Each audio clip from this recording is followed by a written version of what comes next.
अवधूत चिंतन श्री गुरुदेव दत्त श्री स्वामी समर्थ. नमस्कार. माझ्या हे यूट्यूब चॅनलमध्ये तुमच्या सगळ्यांचं अगदी मनापासून स्वागत आहे. आजचा दिवस तुम्हाला खूप छान जावो हीच महाराजांच्या चरणी प्रार्थना करते आणि आपल्या आजच्या या नवीन व्हिडिओला सुरुवात करते. बघा ताईंनो, नुकताच अधिक महिना संपलेला आहे आणि अधिक मास झाल्यानंतर लगेचच 18 जून 2026 रोजी गुरुपुष्यामृत योग आहे. या दिवशी विनायक चतुर्थी देखील आहे. म्हणजे सर्व कार्य सिद्धकारक असा हा योग आहे. कुठलेही नवीन कार्य सुरू करण्यासाठी, नवीन साधना सुरू करण्यासाठी, लक्ष्मी प्राप्तीसाठी सोने खरेदी करणे, जागा खरेदी करणे, वाहन खरेदी करणे, जागेचे बुकिंग करण्याकरता गुरुपुष्यामृत योग हा अत्यंत भाग्यकारक मानला जातो. आपल्या घरात माता लक्ष्मी स्थिर होण्यासाठी गुरुपुष्यामृत योगावरती विशिष्ट पूजा, मंत्र, साधना तसेच काही लक्ष्मीकारक उपाय आपण अवश्य करावे. 18 जून 2026 रोजी गुरुपुष्यामृत योगाचा मुहूर्त काय आहे, या दिवशी आपण घरामध्ये पूजा कशी करावी, कोणते लक्ष्मीकारक उपाय करावेत आणि आपले गुरु स्वामी महाराज यांची कोणती सेवा करावी, अशी काही संपूर्ण माहिती आपण आजच्या या व्हिडिओमध्ये पाहणार आहोत. प्रथम आपण बघूया 18 जून रोजी गुरुपुष्यामृत योगाचा मुहूर्त काय आहे. गुरुपुष्यामृत योग सुरू होईल सूर्योदयापासून, म्हणजे सकाळी 6:04 सुरू होणार आहे आणि सकाळीच 11:32 हा गुरुपुष्यामृत योग संपणार आहे. तर आपण या गुरुपुष्यामृत योगाच्या मुहूर्तावरती म्हणजे सकाळी सेवा उपाय अवश्य करावी. अगदी ज्यांना अशक्य असेल त्यांनी संध्याकाळी करा. म्हणजेच बघा, तुमच्या वेळेनुसार तुम्ही सकाळी, दुपारी, संध्याकाळी या वेळेत कधीही करू शकता. गुरुपुष्यामृत योग म्हणजे काय, तर गुरुवारी ज्या वेळेस पुष्य नक्षत्र येतं त्यावेळेला हा गुरुपुष्यामृत योग तयार होतो. सर्व नक्षत्रांमध्ये पुष्य नक्षत्र सर्वश्रेष्ठ मानलं जातं. या नक्षत्रावरती माता लक्ष्मीचा जन्म झाला होता. पुष्य नक्षत्राचा स्वामी आहे गुरु आणि म्हणूनच या दिवशी गुरूंची साधना करणं अत्यंत भाग्यकारक मानलं जातं. त्यामुळे गुरुवारी पुष्प नक्षत्र हे सर्व कार्यसिद्धिकारक असा योग तयार होतो. ज्यावरती माता लक्ष्मीची जर आपण सेवा केली तर माता लक्ष्मी आपल्या घरामध्ये स्थिर होते. तसेच नवीन सेवा, नवीन संकल्प, नवीन कार्य, जागा खरेदी करणे, सोने खरेदी करणे यासाठी देखील हा योग अत्यंत भाग्यकारक मानला जातो. गुरुपुष्यामृत योगावरती तुम्ही ज्या दिवसभरामध्ये काही सेवा केल्या, काही उपाय केले तर बघा, याचं निश्चितच तुम्हाला फळ मिळणार आहे. कारण आपण कुठलीही सेवा कधीही केलेली वाया जात नाही. त्याचं फळ आपल्याला 100% मिळत असतं. फक्त प्रामुख्याने बघा, श्री स्वामी समर्थ असं म्हटलं तरीही त्याचं फळ आपल्याला स्वामी महाराज बरोबर देतच असतात. आणि त्यामुळेच निश्चित मनाने गुरुपुष्यामृत योगावरती दिवसभरामध्ये ज्या गोष्टी करणे शक्य होणार आहे त्या करा आणि गुरुबळ मजबूत करून घ्या. आणि गुरुबळ मजबूत असणं देखील खूप गरजेचं असतं. ज्याचं गुरुबळ मजबूत असतं त्याला कुठल्याही कामामध्ये अडचणी येत नाहीत. तर असो, चला सुरुवात करूया. आपल्याला गुरुपुष्यामृत योगावरती नेमकं काय काय करायचं आहे. तर पहिली आणि सर्वप्रथम आपल्याला अंघोळीच्या पाण्यामध्ये चिमूटभर हळद टाकायची. हळद म्हटलं तर गुरुग्रह मजबूत करण्यासाठी फार महत्त्वाची असते. त्यामुळे अंघोळीच्या पाण्यात हळद टाकून जर आपण अंघोळ केली तर आपले गुरुग्रह हे मजबूत होतात. या व्यतिरिक्त आपल्याला जर कोणाची दृष्ट लागलेली असेल तर ती निघून जाण्यासाठी देखील मदत होत असते. आणि त्यामुळेच प्रत्येक गुरुवारी आपल्याला हे काम करायचं आहे. अगदी घरातील लहान मुलांपासून ते वृद्धांपर्यंत प्रत्येकाने जर हा उपाय केला तर सगळ्या सदस्यांचे गुरुबळ हे जे आहे ते मजबूत होण्यास मदत होईल. त्यानंतरची बघा दुसरी जी गोष्ट आहे ती आपल्याला करायची आहे ते म्हणजे आपलं घर स्वच्छ करायचं. आपण बघा झाडलोट करत असतो, फरशी वगैरे पुसत असतो, पण डोळ्यांना न दिसणारी जी नकारात्मकता आहे तर ती घालवण्यासाठी आपल्याला काय करायचं आहे, थोडंसं गोमूत्र घ्यायचं, त्यामध्ये चिमूटभर हळद टाकायची आणि फुलाने किंवा मग तुम्ही हाताने शिंपडलं तरी चालेल. संपूर्ण घरामध्ये अशा प्रकारे आपल्याला हळद आणि गोमूत्र शिंपडायचं आहे. त्यानंतरची तिसरी जी गोष्ट आपल्याला करायची आहे ती म्हणजे उंबरठ्यावर हळदीचं लेपन. बघा, हे देखील करायचं आहे, जे आपण दर गुरुवारी करतच असतो. हळदीचं लेपन करायचं आहे. हळदीचे लेपन केल्यानंतर आपल्याला उंबरठ्याची पूजा करायची. मुख्य दरवाजा देखील पुसून घ्यायचा आहे. बघा, या दरवाजावरती देखील आपल्याला शुभ लाभ लिहायचा. आता ही सगळी जी कामं आहेत आपण दर गुरुवारी करतच असतो, त्यामुळे यात काही नवीन असं नाही. त्यानंतरची नंबर 4 जी गोष्ट आपल्याला करायची ते म्हणजे मुख्य दरवाजावर एक तुपाचा दिवा प्रज्वलित करायचा आहे. आता तुपाचा दिवा प्रज्वलित करत असताना त्यामध्ये चिमूटभर हळद घालावी, तर नक्कीच गुरुबळ हे जे आहे ते मजबूत होणार आहे. पण लक्ष्मी माता देखील आपल्यावरती प्रसन्न होणार आहे. आता हा दिवा कुठे लावायचा तर बघा, मुख्य दरवाजाच्या उजव्या बाजूला लावायचा. जेव्हा आपण घरात प्रवेश करतो तर अशा पद्धतीने दरवाजाकडे तोंड करून उभं राहायचं आणि आपली जी उजवी बाजू आहे त्या बाजूला तो दिवा लावायचा. जोपर्यंत पेटत राहील तोपर्यंत तो पेटू द्यायचा. त्यानंतर 5वं काम आपल्याला करायचं आहे ते म्हणजे सूर्याला अर्घ्य देखील द्यायचं आहे. सूर्याला रोज अर्घ्य दिलं जातं, पण जर तुम्ही देत नसाल तर कमीत कमी गुरुपुष्य अमृत योगा दिवशी का होईना पण तुम्हाला सूर्याला अर्घ्य द्यायचं आहे. त्यामध्ये बघा, एका तांब्याच्या तांब्यामध्ये स्वच्छ पाणी भरून घ्या. त्यामध्ये फुलं टाकायची, हळदी कुंकू टाकायचं, अक्षता टाकायच्या आणि अशा पद्धतीने हे पाणी सूर्याला अर्घ्य द्यायचं आहे. आता सूर्याला अर्घ्य हे तुम्ही रोजच दिलं पाहिजे, पण या दिवशी नक्की द्या. त्याच्यानंतर 6वी जी गोष्ट आपल्याला करायची आहे, घरामध्ये स्वस्तिक काढायचं आहे. थोडंसं गाईचं तूप घ्या, त्यामध्ये चिमूटभर हळद टाका, कुंकू टाकलं तरीही चालेल. कुंकू आणि हळद हे दोन्ही गोष्टी आपल्याला तुपामध्ये टाकायच्या आणि त्याने स्वस्तिक बनवायचं.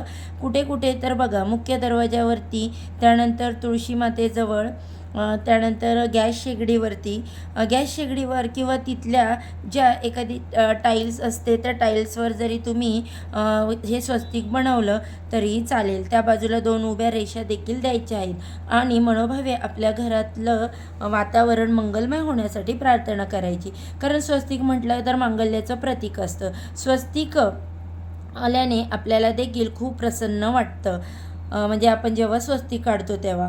त्यामुळे ही शुभचिन्ह आपल्या मुख्य दरवाजावर, आपल्या किचन ओट्यावर आणि तुळशी मातेजवळ आपल्याला आवर्जून काढायचं आहे.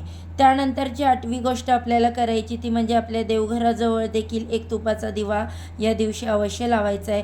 शक्यतो या दिव्यामध्ये लाल रंगाची वात म्हणजेच कलाव्याचे वात घालण्याचा प्रयत्न करा. बघा, लाल रंगाचा जो कलावा मिळतो तर ती वात तुम्ही घातली तरी चालेल. कारण जेव्हा आपण लक्ष्मी प्राप्तीच्या सेवा करत असतो तेव्हा कापसाची वात बनवण्यापेक्षा जर लाल रंगाच्या धाग्याची आपण अशी वात बनवली तर निश्चितच लक्ष्मी मातेची कृपा आपल्यावर होण्यासाठी मदत होत असते.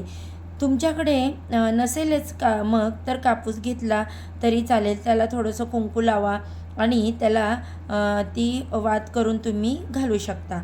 बघा, अगदीच वेळेवर हा व्हिडिओ बघत असाल तर आपल्या साध्या कापसाच्या वातीला कुंकू लावून अशा प्रकारचा दिवा तुम्ही प्रज्वलित करू शकता.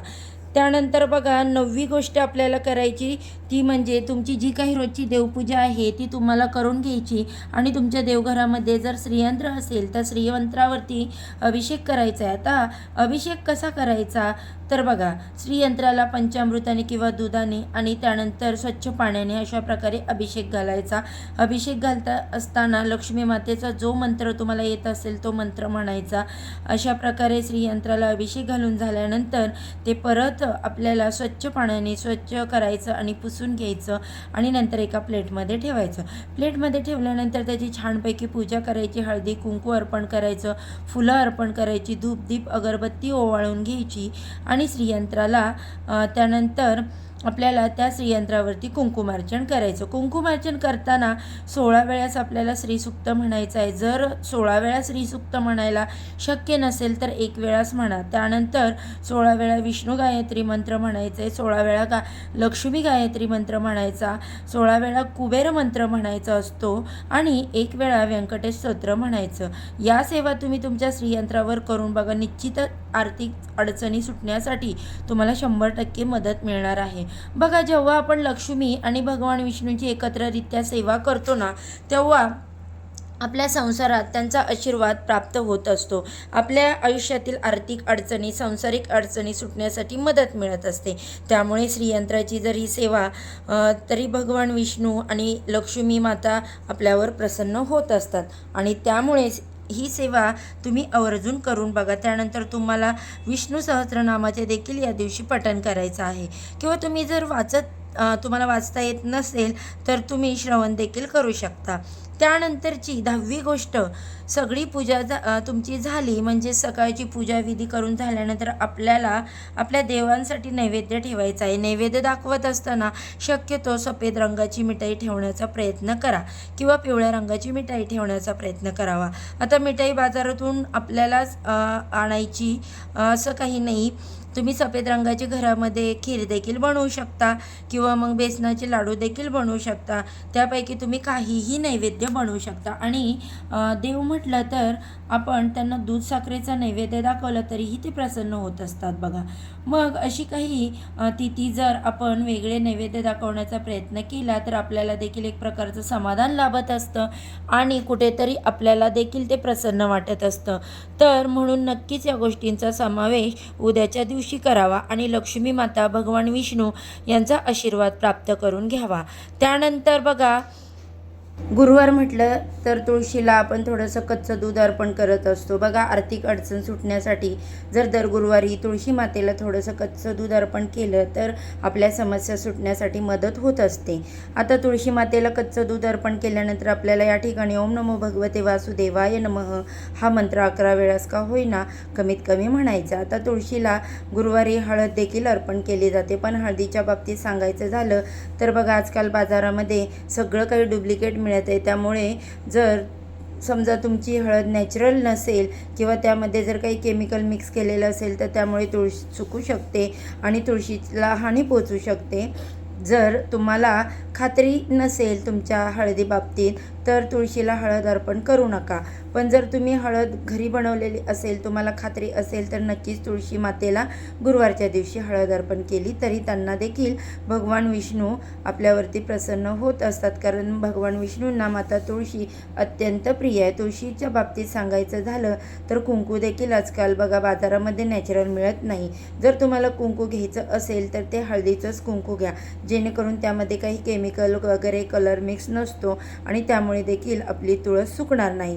आता बऱ्याच जणांचा हाही प्रश्न असतो, मुलांचा विवाह ठरत नाही, मुलांना नोकरी लागत नाही किंवा कुठली समस्या असेल आपल्या जीवनात, आपल्याला वाटत असेल की याच लवकरात लवकर निवारण व्हावं, तर आपण गुरुपुष्यामृत योगावरती श्री स्वामी समर्थ महाराजांचे स्वामी चरित्र सारामृत या ग्रंथाचं एक पारायण म्हणजेच गुरुपुष्यामृत योगावरती अवश्य करावं. एकूण 21 अध्याय आहेत. जर आपण ही 21 अध्यायाचं वाचन गुरुपुष्यामृत योगावरती म्हणजेच 18 जून रोजी सकाळी अवश्य करावं. संकल्प करून करा.